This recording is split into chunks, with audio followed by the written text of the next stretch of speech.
కుక్కర్లో 5 బంగాళదుంపలు ఉడికించి పక్కన పెట్టాను.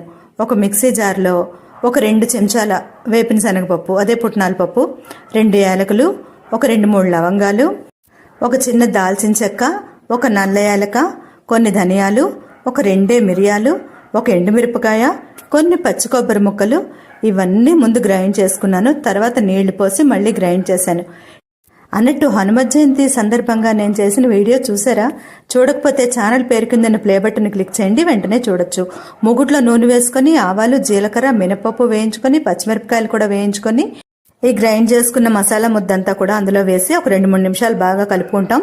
కొంచెం నీళ్లు పోసుకొని మరోసారి కలుపుకొని ఉడికించి పెట్టుకున్న బంగాళదుంపలు తొక్కు తీసి ముక్కలు కట్ చేసుకుని అందులో వేసి బాగా కలుపుకొని ఉప్పు, పసుపు కూడా వేసి మరికొన్ని నీళ్లు పోసి దగ్గర పడే వరకు ఉడికించుకుంటాం. ఈ మసాలాలన్నీ వేయించి చేసుకుంటే అదొక రుచి వస్తుంది, ఇదొక రుచి అనమాట. ఇది సింపుల్ మెథడ్. అందరికీ శుభరాత్రి.